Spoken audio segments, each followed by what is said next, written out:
Hi, welcome to TS Paranormal Productions. I'm here with Adrianna Gibson from New York. It's a little different one because she doesn't have a group right now, at least previously, and we're going to talk about that, the pros and cons of that. But I'll let Adriana introduce herself. Hey, what's up, everybody?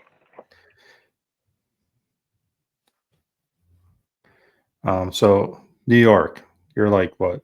Eastern New York, right? No, I'm actually about a couple hours north from the city. Oh, north from the city. Okay. So paranormal wise, everybody always talks about their state's the most paranormal, blah blah blah. What does New York have to offer? Oh, tons of things. We've got haunted locations from the Revolutionary time. Got a haunted hotel not far from here. Like, there's also a museum that used to be a doctor's office. Like, it was a doctor's office and a residence, and then they turned it into a museum. Not many people know about that location. Like, there's all kinds of hidden gems up here. Do you see more popping up here and there since this is getting a lot more popular? I think it depends. I think that can happen where some locations like become more like hey, this place is here because more people are like into the paranormal. But yeah, I think so. It just depends on Yeah. where you look. I mean, we see it around here. I'm sure it's all the United States now since paranormal is getting a lot popular and a lot of places you never heard about. Like, when you're kids, oh, that place is haunted and everything, or you've heard it was haunted.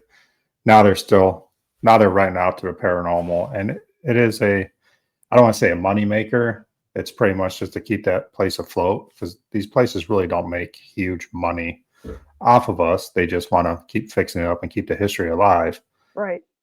So, I mean, I think it's kind of neat because they're still holding that history and giving us a chance to do it. But I have a feeling sooner or later, and it's probably happening already, people are going to say stuff is paranormal just to run it out.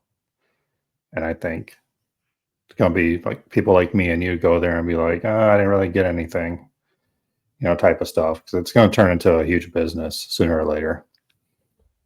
Yeah, and I think if that happened, we would pick up pretty quick whether or not it's haunted. I mean, even a place that is haunted, you don't always get something. But Yeah. yeah, if it's like, oh, they're just saying it is, it'd be pretty easy to pick up on it. Especially those of us that are particularly sensitive to like that kind of energy shift of a place is haunted, we'll be able to pick up on it. And we'll talk about that a little bit too, because I've done some private investigations. I'm sure. Have you helped anybody out, or have you had anybody come and say, "Hey, my place is haunted. You want to come check it out?" Like a small business or something? I haven't had that happen just yet, but I'm definitely open for it if anybody wants me to. Yeah. I would definitely So say the closest thing to it I would come to that is uh, like I said, I have a friend in New York that uh, runs a ghost hunting group, and he's always looking for locations, and he found one that I had no idea existed. It's called the Dr. Best House. It's in Middleburg, New York. It's a doctor's office that was turned into a museum, like I mentioned before, and I had no idea this place, like, was even there, like, if it wasn't for my friend, I wouldn't have any idea. So it's really good to know the right people too. yeah, that's the whole thing. Getting to know the right people. Sorry, but yeah, getting right to know people, and you find these little places. Like I always try to look up new places because people talk about them, but there's nothing on the website or even the web about them, but they know about them.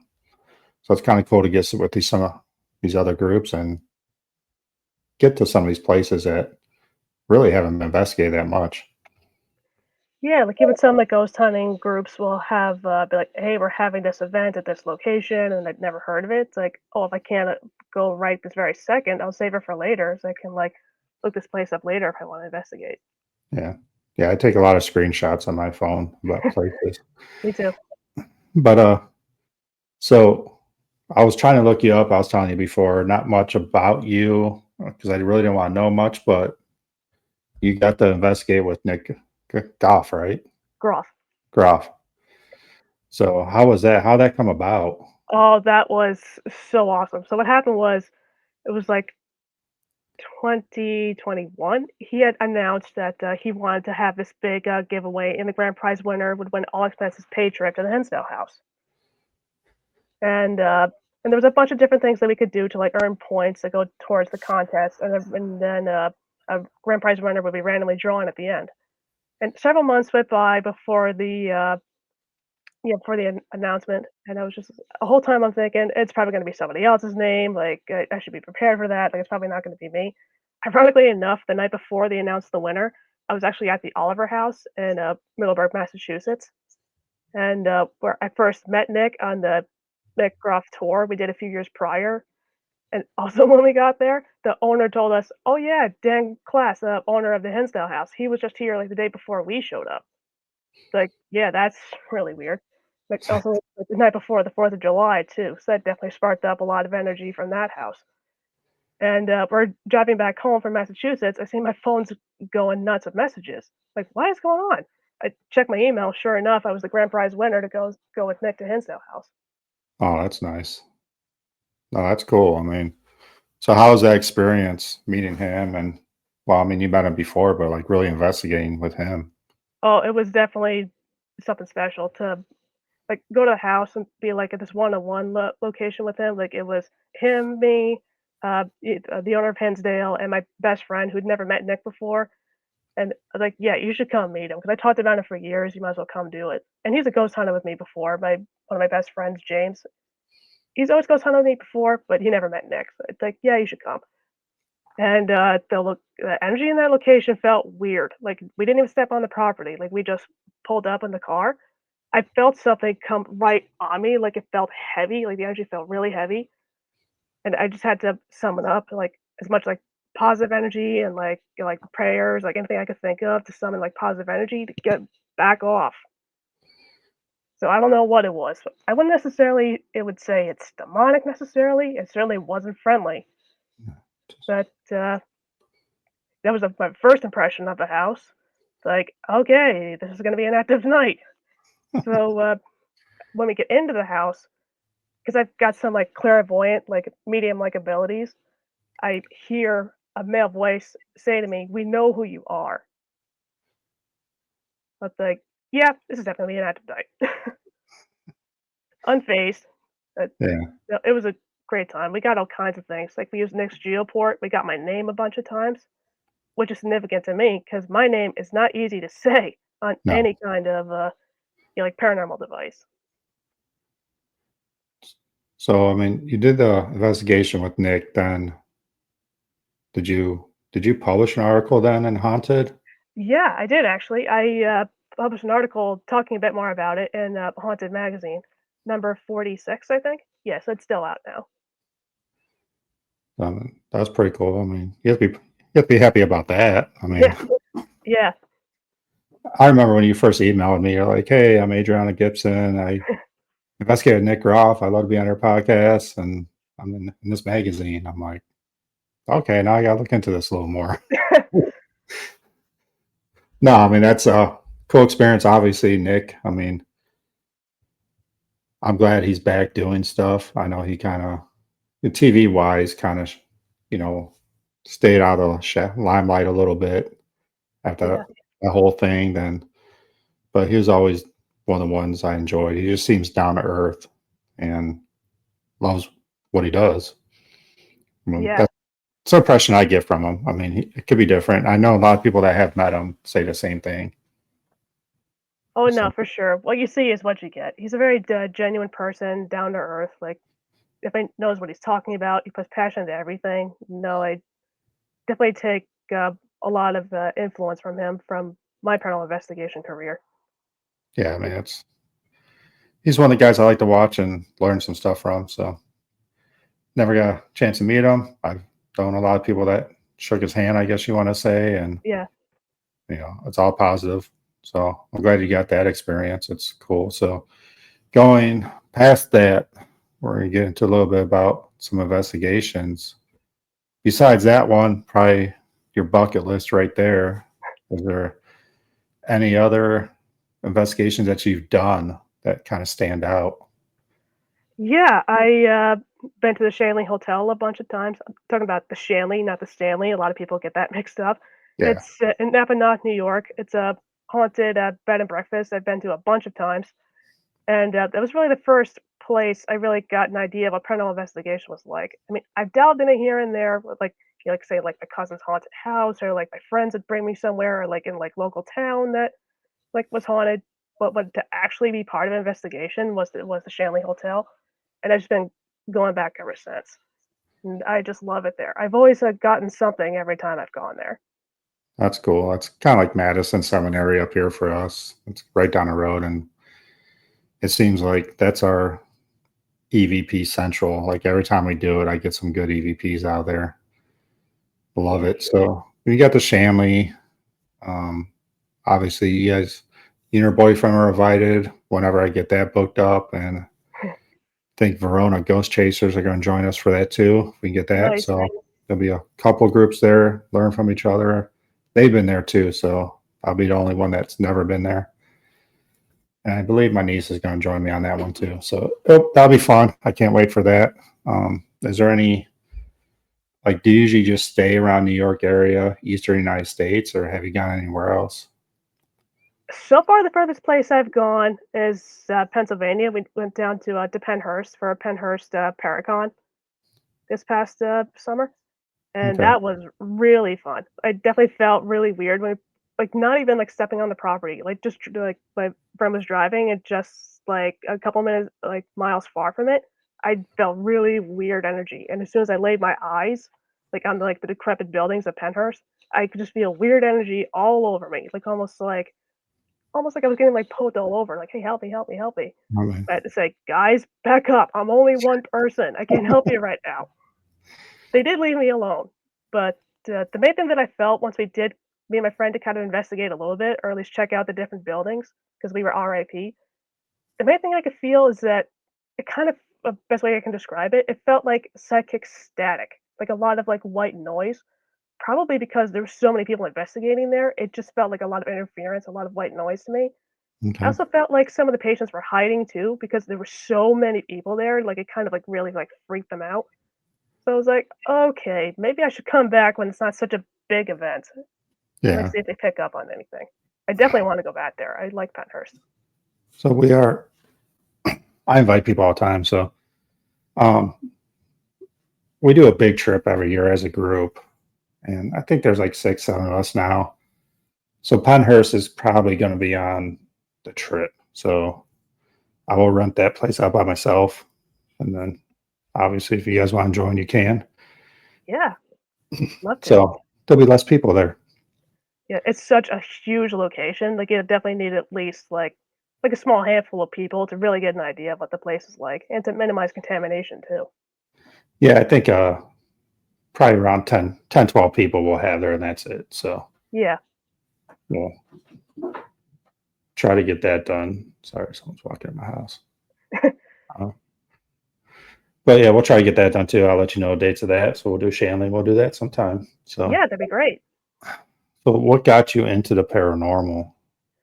I've actually always had, like, experiences with it, like, since I was a kid. Like, the first one I can mainly really remember, I was about 6, I was getting ready to go to bed, the room was dark, and I just all I remember hearing a male voice, like, in the far corner of my room, and keep in mind there's no radio, the TV's off, like, there's no possible way another person could be in there, and, I forget exactly what the conversation was, but I could tell it was a deep male voice.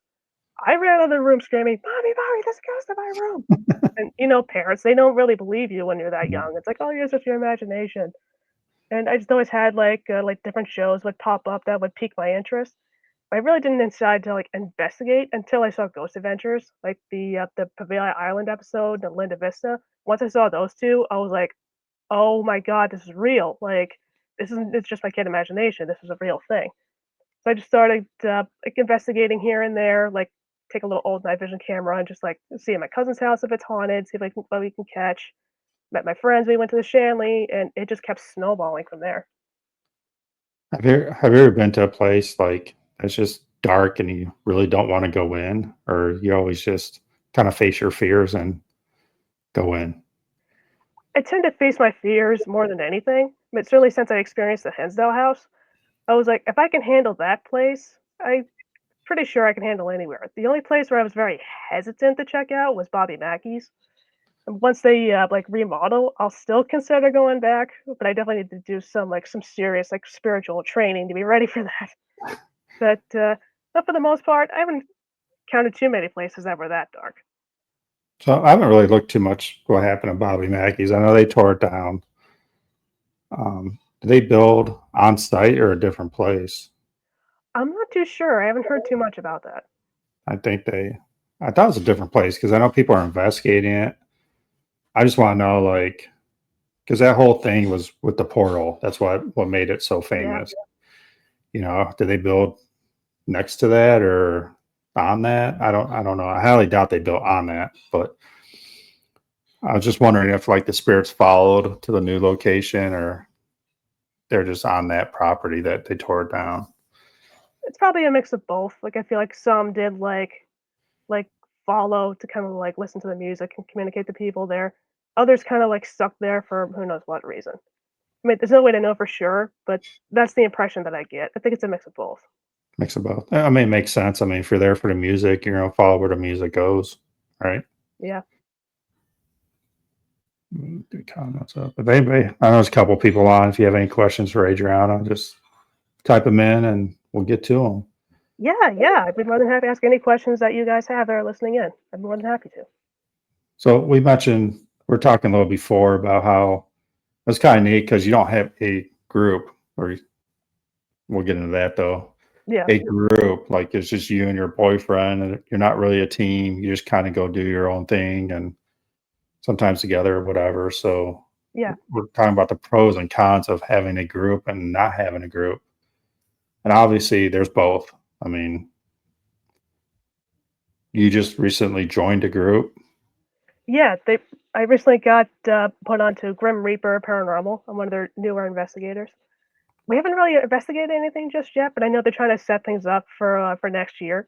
So they're just gonna have us like look into different locations that are haunted, see where we could all meet up as a group. I know they're having an event at Fort William Henry up by Lake George, New York. I know they're doing that. Okay. Are they a big group then? Yeah, it's a relatively big group. He's looking to collect people from all over New York, and even they're starting to expand a bit into the Northeast. That's cool. So did your boyfriend get invited to this group too? Not yet, but I will bring it up to him if he wants to join. It'd be kind of weird, like, hey, we want Adriana, but not him. Oh no, I don't think he'll. I don't think he'll care. I know. I mean, obviously he'll go with some anyway, so it doesn't matter. But Yeah, I mean, besides New York, I mean, what's your one place that you really want to go to? just about anywhere. I'll go just about anywhere. I haven't been outside the U.S. yet, but one day if I ever got a chance to investigate like outside the U.S., I would love to go to either Scotland, which is my ancestry. I've got roots in Okay. Scotland. I've Ireland. I've heard Ireland is haunted, and definitely the UK. I would love to go to UK. Yeah, Like, there's all kinds of places I'd love to go. yeah, UK's always been just because of the history of. I mean, we talk about United States, you're talking like 1800s. Then you go to UK, it's like 1400s. Yeah, I mean, it's just ridiculous. I mean, I had a couple groups from UK actually coming on the podcast. I'm very excited about that. nice. Um, Kind of just threw it out there to see if it'd stick, and they're like, "Yeah, we'd come on." I'm like, "Okay, sweet." Like, the UK is awesome. I would love to go spend a month out in the UK. Yeah, I mean, and obviously get with some of these groups because they know what they're doing out there. Not me. I'd just be walking around drinking coffee or whatever they do out there. But yeah, I mean, since I've been doing this, a lot of people are talking about different countries. Like Italy's one, which I never yeah, really thought of, but a lot of history. I just never really thought about the paranormal in Italy put together, and Japan yeah, is another one. Some of those Japanese ghost shows are kind of crazy, but if you never watched them, watch them. They do it a little different over there. Some of them do, some don't, but they like to procrastinate a little bit. So, I mean, we were talking about some equipment before. Then you were talking about Are you a medium, like sensitive or empath or all above or just a little bit of each? I would say that I do have some, empathic abilities. I definitely have some, clairvoyance. I can't say quite yet if I'm a medium because, like, talking to dead people doesn't come out at to me, like, at the ready. Like, it's gotta be one of those things where I'm, like, in the right place at the right time or the right mindset at the right time, but if I met the right person, then like, got some training, I could consider myself more of a medium, but, I just say clairvoyant just because that's the way I see it. Yeah, I mean, I Because 'cause I'm mean, still learning, I talked about before, like I think a lot of people do have the ability, but it's a practice. You still have to practice it and do it right. for sure. So is that something you're like going to try to do in the future is work on it? Yeah, no, for sure. I definitely want to work on it. Not just so oh, like I can like have like more control over it. It's also like if people come to me like asking questions, it's like oh like what do you sense about this? It's like I would have a stronger control over it. And I'd be like okay, I'm getting this kind of thing. So I can interpret what it is that I'm like hearing and what I'm seeing. It also depends on the location too. Like Enzo House was definitely a strong one. Was So it? every place is different. Is that New York? Yeah, Hinsdale's in New York. Okay. I always get like there's so many like Hillview Manors and I always get them mixed up and Yeah, I hate I hate when I'm scrolling through Facebook. I'm like, oh man, I'm gonna go here. And it's like South Texas. I'm like, come on. yeah, Or we're giving away a investigation UK. I'm like, come on. Like it's all good, yeah. but one day. So I mean, big plans. I mean, you kind of just seems like you go with the flow. Yeah, that's generally speaking how I go. Me and my boyfriend are working on a feature paranormal documentary. What we're looking to do eventually to help wrap the film up because we've been working on it for several years. But we're thinking about the best way to wrap it up is we'll rent out a location, probably the Shanley, but we'll decide that later. We want to rent out a location, have like 8ish people come, learn about paranormal investigating. I'll get a bunch of cameras, both like professional level and like consumer level, like high-end tape level, and have everybody take a camera, disperse for like an hour, and watch what happens. And that's the Mm, idea that we have for the to wrap up the documentary. So you're gonna put that out like YouTube or Yeah, probably like YouTube and to see what other streaming services would like to pick it up. um, Um, what else are we doing? Also, want to look to turn up our paranormal investigation style into a series eventually. Turn to more of like a content creation kind of thing. And okay. don't worry for anybody who just heard that and just are like, oh no, another like sensationalized group. We are not like that. We don't. We're not like, oh my god, did you hear that every 5 minutes? We're not that kind of people. Like we'll honestly just sit there, see what we pick up, and all we'll do is just make a good story out of it. We won't sensationalize it, but just be like, "This is what we got. This is what we hear. What do you hear?" kind of thing. Yeah, and that's what I think more people need to do that. I said I'm terrible at taking pictures. I'm terrible video cameraing. I've done a few stuff. I have some stuff on my YouTube. Most of it's podcasts and stuff like that, but I do put some videos out there, and it's usually me doing a solo. Nothing really happens, but I mean, I think more people have to put more of that out there to see how you do stuff and learn, and honestly, get to see the places they can't. I mean, that's the Yeah, whole thing. Like, that's why I love, like, I watch Ghost Adventures a lot. Everybody did growing up, Ghost hmm Hunters, Ghost Avengers, the first two, especially when Nick was on there. yeah, And usually, like, and I always knew, like, if it's an hour show, if 25 minutes of it were history of the place, they didn't get much. yeah, If, like, they did 5 minutes of history, then they got a lot. But I really wouldn't care if they did 40 minutes of history of the places they went to because they were just cool places. yeah. I did notice that sometimes that if depending on how much they edited, but also it's just one of those things where for those of you who are not familiar with the filmmaking, it's just like, imagine you have to take, like, 8 hours worth of footage and then condense it down to, like, 22 minutes, 44 minutes, whatever it is, to make space for commercials. Like, to condense all that film down, there are some things you have to cut out, and it's like, we were staying in this location for, like, an hour and we got nothing. You're not gonna Yeah. see that scene. Or it's like, "Oh, we got this, cool thing, but we can't exactly hear it, but for time and for the sake of a story, we have to cut it out." Like, people don't see that. No, it's evidence review and editing is 90% of your time. It is. I mean, we did a big trip last June and we did 6 places in 5 nights. Wow. And I just finished the audio and it was 30 plus hours of just audio. Wow. And I probably have 2 minutes of EVPs, 3 minutes of EVPs. But there's a lot of stuff because I've been doing this for 20 years that I hear it, but can't quite understand it. I just keep going. Yeah. Like, unless it's a like huge get out growl, if I hear like get out, I just keep going by because EVPs, you get out all the time. You Like, do. Yeah. and groans. Like, I just delete them. Like, I don't even care anymore.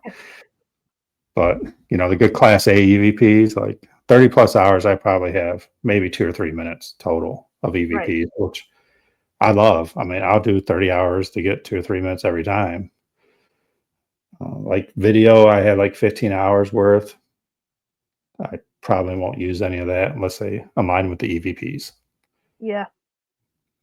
But That's yeah, another thing that people don't realize either with paranormal investigating. It's like, not only are taking, like, God knows how many hours of footage and condensing it down to, like, to make it a to turn all of that footage into a cohesive story is not easy. You're watching, like 8 hours of footage on probably, like, from, like, 4 different cameras or God knows, like, how many different things, and like you said, and the audio too. yeah, It's a lot of work to condense it all down. So I know a lot of people would think, "Oh, does that automatically mean, like, everything is fake and stuff like that?" No, no. I mean, are no, there some out there that fake? Probably. I yeah. mean, are they all fake? No, I wouldn't say that either. You I just think gotta there's a, trust your own instincts. I think there's a huge majority that aren't fake out there still. I mean, the fake ones, I think you can tell the ones that want the followers, the popularity, Yeah, the money, which it's not there. I'm gonna let you know right now. There's really you're not gonna get rich doing paranormal. It's call it a hobby because that's what it is. Hobbies cost money. yeah, I know Chip Coffee said something on Facebook the other day. Someone asked him about how come all the shows are getting like canceled because there's no money. Like yeah, the networks don't want to pay all this money for what you said, editing, filming, all these people there. They're just not making the money. So as a business, a lot of these ghost hunter shows, paranormal shows are getting canceled. I yeah. get, I mean, there could be a number of things, going on that, not all of us know about. yeah, But, yeah, and also it's just one of those things where it's like TV in general is also just getting too expensive to keep. Like a basic like cable package is like over $100 a month, and not yeah, everybody is willing to pay for that. Whereas if you pay like $12 or whatever it is for YouTube Premium, you can watch all these YouTube shows that you want, and you have all these options. So it makes sense you would go to YouTube. yeah. It does. I mean, Project Fear did Yeah, it. yeah, they did it. I mean, I'm surprised more haven't come over. Um, I don't know. Is Nick's stuff on YouTube or TV? Yeah, he's got some stuff on YouTube. He's got Death Walker he puts up on YouTube. Um, he sometimes does other projects, but yeah, to my knowledge, he does Death Walker. He puts stuff on YouTube sometimes, and he does other streaming services too. That's good. So, yeah. I mean, I think between work and doing all this stuff, I don't have time to watch anything, but it is what it is. Is that what you plan on doing? Is getting into more YouTube? Yeah, I'd like to do more YouTube stuff. I mean, certainly if the opportunity ever came up, or somebody was like, "Hey, would you like to guest appear like on this TV show?" Absolutely, I would gladly say yes. Yeah. But yeah, would I like to be on YouTube? Sure. And also, would I like to just do it and not even film it, like, to just do it? Yeah, I wanna do that too. That's how much I love the paranormal. It doesn't have to just be, "Oh, am I getting paid for it? Yeah, I'll show up." It's just like, I'll just straight up do it. Yeah, I mean, I think it goes both ways right now. People want to be on YouTube, and but people also want to go just by themselves too. And it's Yeah, like I said, I'm happy taking my recorder. Like when I first started this with the group year and a half ago, I was like, oh, we gotta get content out there. We gotta do this. Try to get the followers and make videos and all that fun stuff. And now it's like kind of just want to go by myself and maybe take a little camera and a recorder, and I'm fine with that now. yeah, But it's a that's how I started this podcast up, and honestly, I love it. Like I get to meet people, um, find new places, go investigate, which I probably never will get a chance to. But there's stuff out there. Like I would I have not known about Adrianna Gibson if I didn't do this. So well, thank you. I appreciate that. it's cool. I mean, everybody I've interviewed, it's been great. I'm starting to do some owners of these places that we get to go investigate with, and they're awesome too. So again, appreciate you coming on. I mean, we still got some more to talk about here. I said I'd Yeah, do this unscripted, so if there's anything you want to talk about, just blurt it out. We'll talk about like equipment wise. I mean, there's so much stuff out there now. yeah, there really is. Um, you said Geoport, it's your main. Yeah, yeah. Nick has Geoport. For those of you that don't know, it's basically like it's kind of like a radio that scans through like electromagnetic frequencies and other vibrational waves, and it converts it to words. And we used it at the Hinsdale House trip, and I heard my name a bunch of times. Like we heard Adriana help us heal us. They got to use Reiki while I was up there because I asked them, "Would a Reiki healing help you?" Because I'm Reiki level 1, and I said, "Would that help?" And they said yes. And I could feel like there was almost like a static charge sitting on the chair that was in front of me inside the closet. So I did my Reiki ritual that's for the eyes because it said my eye hurts on the Geoport.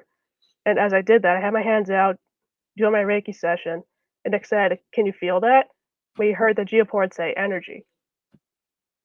Well, I mean, that's cool. I mean, Yeah, I always say like mediums, sensitives, you need other equipment to back up your claim, or people just think you're fake, right? I yeah, mean, and you but had people that. assume that regardless. Yeah, yeah, they do. Even though you had the G report say you're doing Reiki and everything aligned, saying this is happening, there's still going to be people out there like that's fake. So I mean, but I no, mean, I it's can assure you it wasn't. Like, we were just going off, like, what it said, but no, we didn't fake any of that. And for those who well, are wondering what the heck is Reiki, basically, it's energy healing. Like, from what my master described, it's like the energy from the universe is like using your body as a conduit. Like, goes from the crown of your head, down your spine, out through your hands, so you can, like, direct the energy to where it needs to go for healing. okay. No one actually discovered that. It's kind of always existed, but the main person that learned how to use it was, I know I'm gonna butcher this name, uh, Usui, Dr. Usui. I can't pronounce his first name for the life of me. Dr. Okay. Usui started working on that, and I definitely consider becoming a Reiki master, and I'm definitely gonna look more into like upgrading further and further to master. I've definitely thought about it because when I went to a convention in Connecticut a few weeks back, uh, I was talking with a Reiki master because I told her, it's like, yeah, I'm Reiki 1 and all this stuff. I could feel my hands were getting really hot because my Reiki was activating. And she could tell something was going crazy. It's like, sorry, my Reiki's acting up. She holds my hands. She's like, yeah, I see something by your arm. She looks at me more and goes, wow, you have a gift. Use it. Yeah. So yeah, I've heard of Reiki, so I do have a little story about that. Yeah. I'm not big into like crystals or sage, and I guess you call it witchy stuff. Some people call it. Um, Sure. but it was years ago. I ended up tearing a calf muscle Ooh, in my leg, and I was going to work still. It was painful because I was trying to get a promotion in this job, so I didn't want to miss it. sure. And the lady at work was like, "Well, I can do Reiki," and I'm like, what is that? She's like, well, I can heal you from afar, whatever. I'm like, sure. Like, I'm not gonna. I'm like, oh, okay, whatever. And I'm thinking like, oh, well, yeah, okay, sure. I believe this. Then I woke up the next day and my leg did not hurt. And I'm Wow. like, I mean, it's still tender, but I wasn't crying every time I took a step. And I'm like, just coincidence, it had to be. But no, I mean, I can't say 100% that's what it was, but it kind of lined up. And I was like, wow, and I got to work and she was like, oh, does your leg feel better? I'm like, shut up. Like, come on. There's no way. But again, energy in the universe, you don't know. I mean, but yeah, I mean, it was a cool experience. And would I tell people like, oh, try this, try that? No, because I don't know for sure. Sure. But in my experience, like, I don't know if it was my body healed itself in 12 hours or, that had something to do with it. Obviously, it was still hurt, but it felt a lot better. Yeah, that's good. So I That's guess, definitely possible. yeah, I guess a little believer. I mean, you have to be when you have experiences. Crystals and stuff, I'm not sure yet. I just can't do it yet. Do you Um, feel drawn to any particular crystal? no, not at all. I mean, I've had I actually have crystals in my room now, Oh, that's awesome. my podcast room, because someone gave them to me and he said, "Give these to your daughter, let her pick out the one." And I'm like, "Okay, yeah."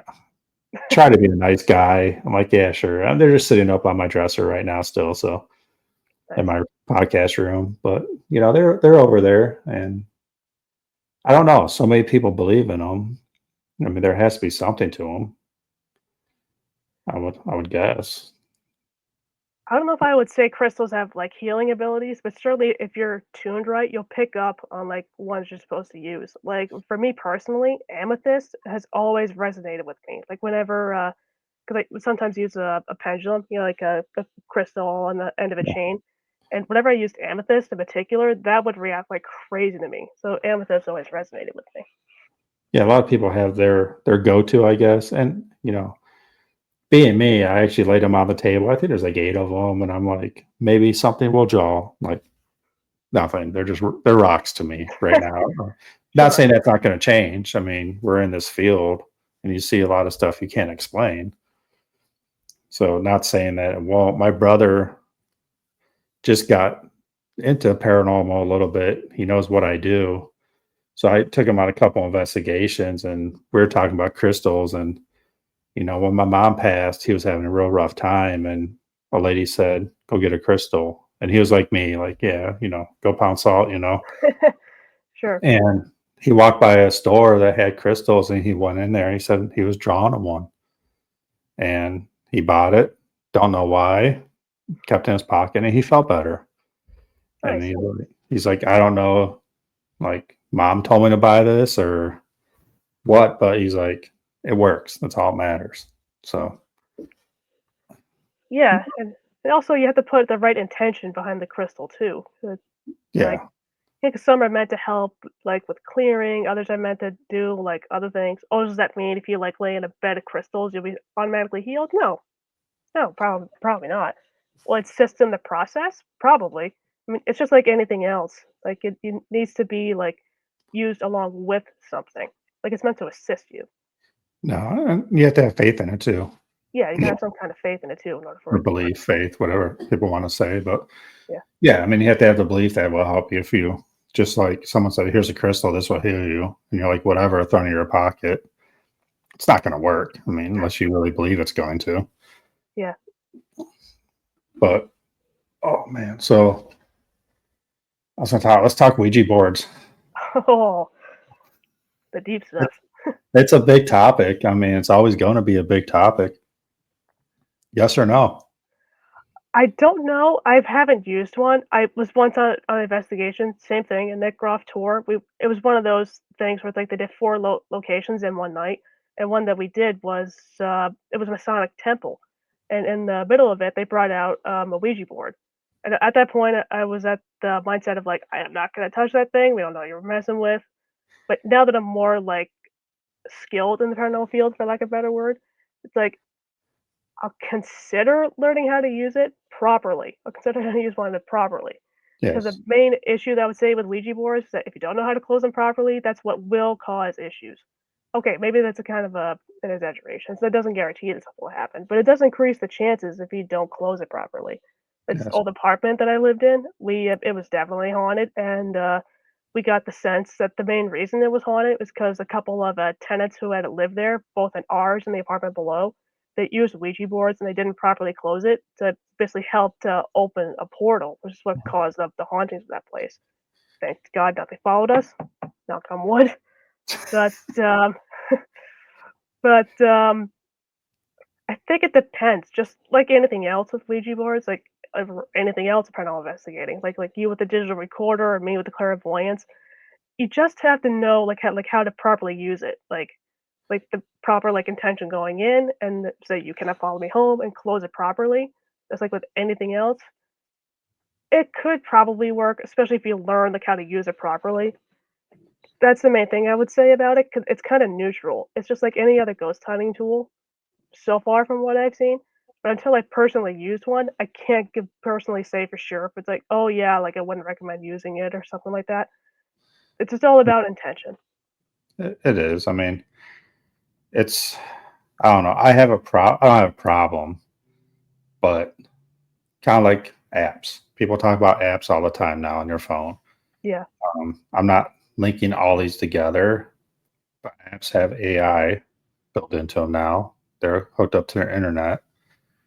Ouija boards and dowsing rods. I've used dowsing rods, but yeah, the issue is with all three of those, human interference. I yeah, mean, dowsing rods.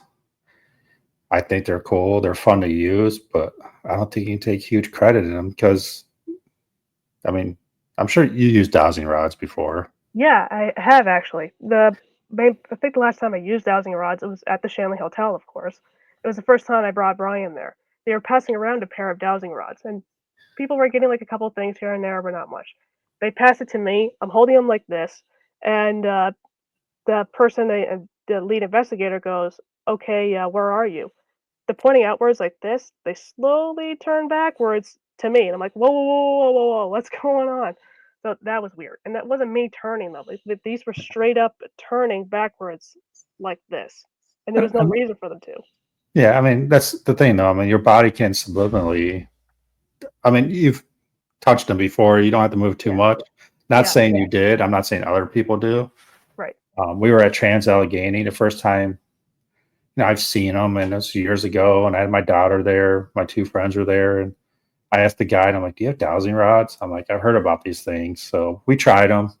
My daughter used them. Didn't move. Then we went to this bathroom. I don't know what floor it was on, where Mhm. a guy got stabbed. I think like 41, 42 times for calling, I think, someone gay in the field, you know, Yeah, um, or someone called him gay in the field. So when they're in the bathroom, the guy killed him.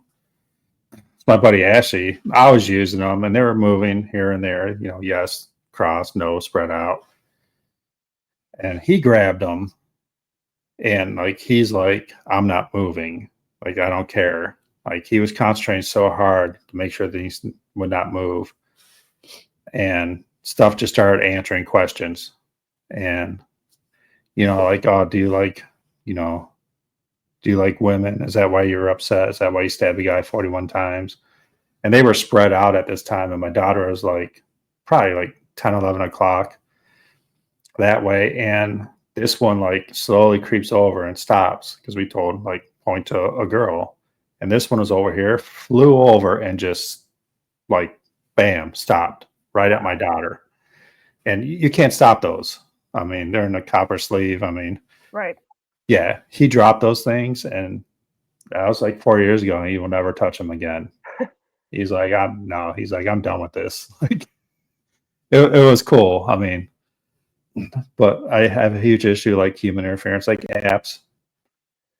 Yeah, I'm I mean, kind of skeptical with apps. I mean, the only one I found so far that hasn't been a gimmick is necrophonic. I've used that a few times and it's been pretty accurate. That's the only one I found that seems to be like pretty okay as far as like a ghost hunting app. A couple of other ones I've tried, it's like I think these are gimmicks. They're just randomly popping stuff up. Yeah. Like I think I put Spirit Talker on my phone the other day. We're doing an investigation. It was just slow. So we're sitting in a room and I'm like, I'll just buy Spirit Talker. Let's see what happens, you know. Mhm. I mean, maybe we'll get some stuff off of that because it was just a slow investigation. That mainly about that because I was bored. But a lot of them, yeah, I think when you're hooked up to the internet, it can create. I mean, how many times have you talked about something to your boyfriend and you go on Facebook and there's an advertisement for it? Yeah, yeah, I mean, that's something happened. it happens all the time. So go back to Ouija boards. I am very impressed you never used one because since you're a little kid, you had feelings and never piqued your interest. I was just always like so nervous about like touching one because you hear all kinds of stories of like oh I touched the Ouija board and it's like it's something evil like has been following me since. It's like I just don't really I just didn't really mess with it. But the thing that I came to realize it just like any other paranormal thing, it's your intention and you got to close it properly. Because the Mhm. main thing I came to really find out, generally speaking, with the ones that went wrong, they didn't close it properly. Yeah, I mean, I don't know. generally speaking, because things all can always go wrong. That's the big thing. If you talk to people that use Ouija boards, is like you have to know how to close it. I Yeah, mean, that's the big thing. I had Cindy on from the Ross House. She owns the Ross House down in Ohio, nice. and there's a lot of places right in their disclaimer: no Ouija boards, no seances. Yeah, And she loves her house, and they're nice spirits there. I don't think anything's dark. I think there's one angry, just regular angry spirit there, not dark though. yeah, And I asked her like, you don't care about Ouija boards, like bringing something dark in? She's like, it's just a tool. She's like, actually, I don't believe in them. So she allows them in her house.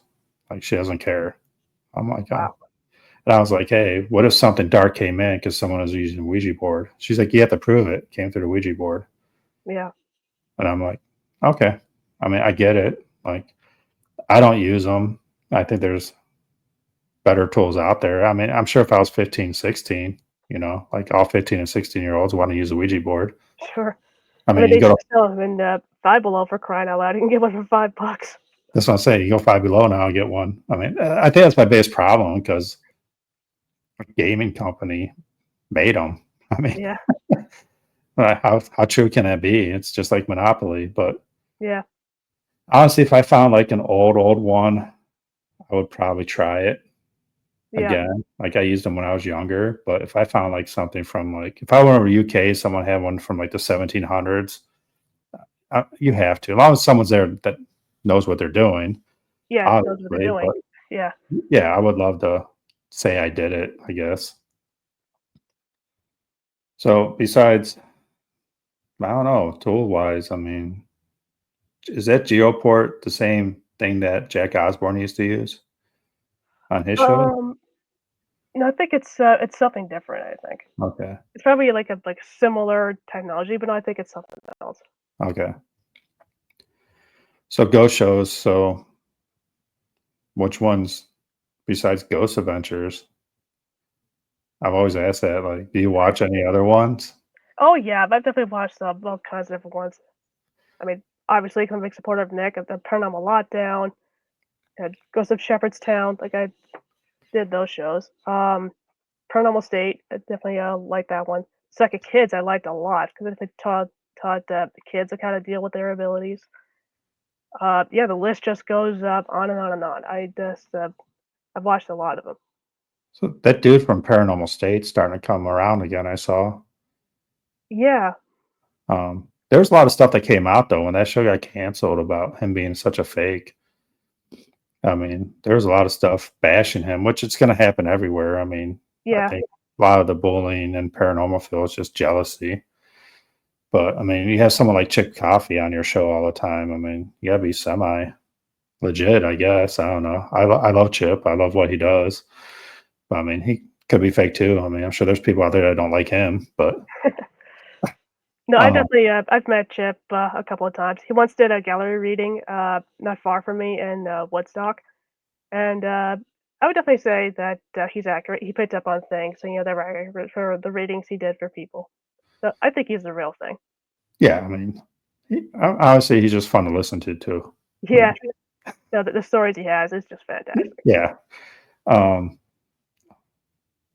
was it Project Fear at all? Or, I mean, Yeah, I picked up a couple of episodes, here and there of, Project Fear. Actually, met them a couple of times, okay. through the New Jersey, Para-Unity Expo and at, Penhurst, Paracon. It was so cool to see them at, Penhurst 'cause it was the first time my friend, like, ever got to meet them. She'd been wanting to meet them for years, and she was like, "Oh my god, I hope I don't pass out." And I'm like, "You'll be fine. They're just regular people. They're super cool." And then when I saw them again, they were like, "Hey, how you doing?" Like, we're old friends, so that was cool. Yeah. I mean, like, Project Fear is just, I, I think a lot of people can relate to them because they're Yeah, out there investigating, having fun, what we're supposed to be doing, going to yeah, these places, trying to find some answers. And like, you don't really see, like, at the end, their evidence review or anything. Like, they're just out there having a good time filming, and that's it. I mean, I think a lot of people in this field would like just to do that. And I kind of like, I do agree with them, like Dakota, like, fear does bring out spirits. it can, yeah. I mean, we got paranormal girls on from Iowa. Um, Lorraine Warren, was that a psychic on Paranormal State too? Yeah, yeah, she Okay. was on Panel State too. I don't remember her. I thought I watched all of his episodes. let's You know, she talk about definitely is. let's talk about that a little bit because it's something that kind of I thought about a few weeks ago. Like, you had ghost hunters, their main purpose was to help people, right? Yeah, When they first came out, Paranormal State, same concept. yeah, You don't see that much anymore on shows, yeah. at least. Why do you think that is? Just because of the popularity, or people just don't want to watch that stuff? It could be a mixture of things. It could be, like, especially if it's, like, network TV, they could just say, "Oh, we don't wanna do that storyline anymore, like, let's just focus on, like, getting the most amount of scares." Like, it just depends. YouTube, it just depends. Also, there are some people that actually like, don't want to be on TV too, Yeah, they just might not just not wanna be, like, out in public that they had this happen. So that could be part of it too. I mean, it could be any number of reasons why it's not over, like, we're helping people. I mean, certainly if, like, it ever came up for me where it's like, "Oh, could you, like, help us with this?" I'd be more than happy to. And if you don't want it to be on film, that's perfectly fine. We're still oh, willing to help. yeah. I mean, definitely. Like, there's so many people out there that just want to film and do stuff, but like you said, if someone needs help and they don't want any recognition or you even being there, I'm fine with that. I'm sure you are. I'm sure Yeah, majority are out yeah, there like that. Obviously, people are like, "Yeah, I helped someone out?" As long as you don't mention names, whatever. You don't even have to say that because we're in this field to help people out too. I'm not, and I've always told people on the investigation I've done, I'm not going to like cleanse your home. That's not me because I yeah, don't know what I'm doing. I will come in to say, "Hey, this is what I got. If you want to take it a step farther, I'll get you in contact with the right people."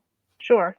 I mean, I'm not, paranormal state, putting holy water everywhere, but Yeah, because he knew how to do that. So, I mean, he was trained in that. So, but if you want to know what's in your house, like, I'll try to help you out. I'm going to go do one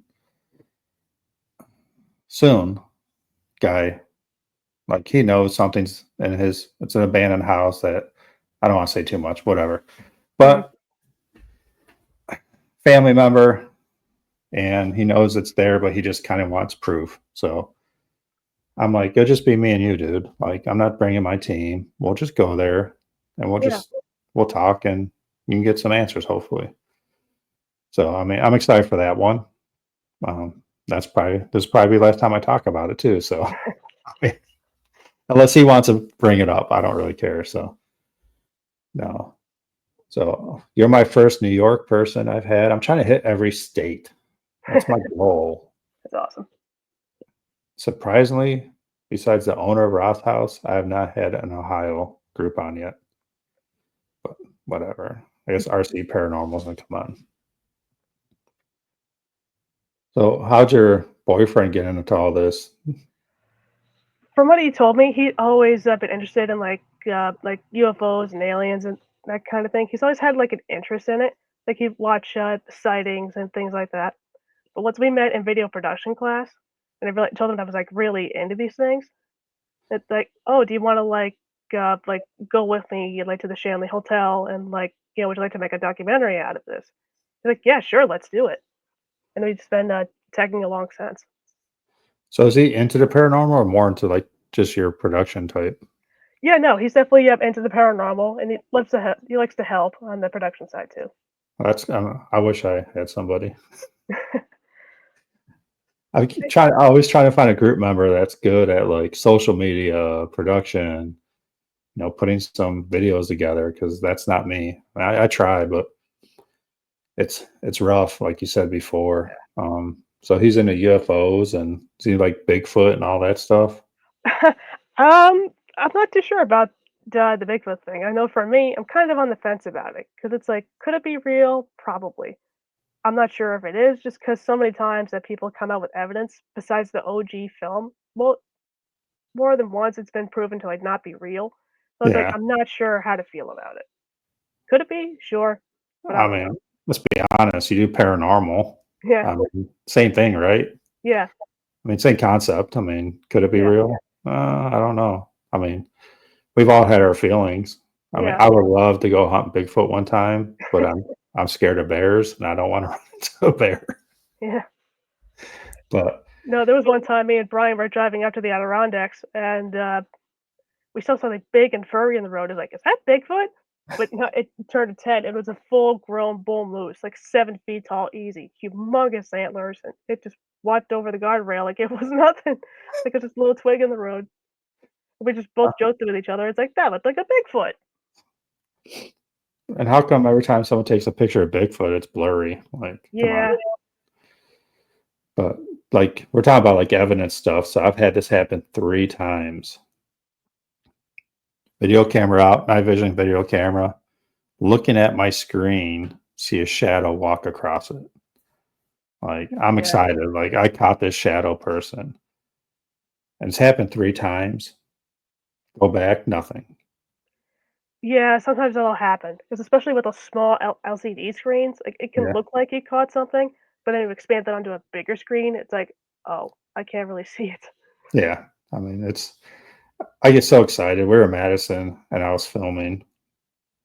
I was in a doctor's room and I'm filming, and the doctor was the mean guy back in the day. So I was calling him out a little bit, and the shadow just goes from to the wall behind his chair. And I'm like, I'm excited. It was me and my daughter were up there. I'm like, I caught him. Yeah, nothing, nothing. So upset, but it was a cool experience. Yeah, it was a similar experience for me and Brian. We once went to the Dr. Best house. We were outside by the stable where they used to keep the horses and the buggies, and we were like doing something with equipment. We were fiddling with something, and all of a sudden, I see the lights above us kind of like flash bright, and I was like, "Did you just see that? Like that was really weird." But we checked the camera, and you can't see it. Like, Nothing. oh man, that was so cool. So yeah, I mean, it was cool talking to you. I mean, we're an hour into this right now, so I've been trying to keep them around an hour because the editing part. Yeah, I get But that. again, um, definitely we'll see you at Shanley Hotel this year. Yeah, definitely keep Um, me posted on that. yeah, as soon as I know, you'll know. Again, Verona Ghost Chasers should be joining us for that. So I think probably around 10 people. I think I don't know how big that place is. What do you think? Yeah, 10 should do it. Like, 8, 10. That should be good. 8, 10. Okay, we'll do 8, 10. Then we'll do Penhurst next year. Yeah, love to do We'll get Panthers. that done. We'll let you go in there and find some shadow people. Sounds good. Um, I was going to ask you one other thing. Oh, Sure. solos or not solos? Uh, it depends. I personally haven't done a solo investigation yet, but I would definitely wouldn't mind doing it. The only main reason with paranormal investigations that can be a little bit risky is that if something goes wrong, like you trip on a stair and you go tumbling down, like no one's gonna know that like you got hurt unless you say something. But I'm not. uh, I mean, not talking like that yeah. solo, but what if you're like in Penhurst and like we're there in the middle, like go to that wing? Would you do that? Oh yeah, yeah, I definitely do Okay. that. As long as like like other people are like a safe distance away. Yeah, I think I could do it. Okay. I mean, it's a big topic in my group. I'm trying to push mine 'cause I think solos are very important in investigations because the places that we investigate are hospitals, asylums. It's usually a patient and one person, a nurse or a doctor. So when Yeah, you're jamming 5, 6 people in there, like you said, when you guys are at Penhurst, they kind of fade away, get yeah. scared a little bit and hide. So I believe solos are big. I love solos. Um, I do want to do a place by myself with no one there. But again, like you said, the safety concern. But what you could do is have like a DVR system or have some kind of like system where it's like somebody could be like at the tech base like watching to see if anything Yeah. happens. They can immediately like reach out to help if you need something. But you could still do the investigation itself solo. So you could do Yeah. something like that. Yeah. I think there's a couple houses I want to go check out. Probably going to do it solo. Some people, like at my work, are like, "Oh, that's stupid. What if something happens to you?" And I'm like, "Well, what if I just do Facebook Live the whole time? And if you see me go down, call 911." I don't know. Like, that's the best I can do. But I think, like you said, probably go do a solo, but maybe even have someone outside just so someone's there for you. So, Yeah, just on standby in case anything happens. I mean, it's not likely to. I personally never had it happen, knock on wood, but there's always that extra bit of safety in the back of your mind. It's like, okay, if anything happens, there's someone else out there. while you're walking in old buildings Yeah, with, limited light, with some have weak floors. I mean, yeah, the last thing I do is fall from the second floor to the basement and just be laying there until the next investigator comes in 2 weeks. yeah, So, right. Yeah, you but don't want no, that to happen. no. But again, next time we'll get your boyfriend on. We'll talk some UFO stuff. He loves that. I've been trying to get more cryptid UFO people on because it's all the unknown. I mean, it's not grouped together, but it's grouped together. So, Yeah, but yeah, definitely we'll hook up soon and get all these investigations again. Thanks for talking. I mean, thanks for letting me get to know you a little bit. Besides a little article you wrote, yeah, and hopefully in the future we'll get together and we'll probably do a podcast while we're at the Shanley too. Might as well. yeah. That'd be awesome. But we're gonna end this here. You have a YouTube page now. I want to give you your shout out too. So Yeah, I'm on YouTube. I'm on Facebook, Instagram, Threads. Like I'm all over social media. just Adrianna Gibson. Yep. Yeah, so no group right now, just Adrianna Gibson. Yeah. Look her up. She's on Facebook here and there. I think, but I mean, again, I hate ending this stuff because I never know how to end it. But thanks again for joining us, and we'll see you probably in a couple months. That was my absolute pleasure, and I look forward to seeing you guys again. All right, thank you very much.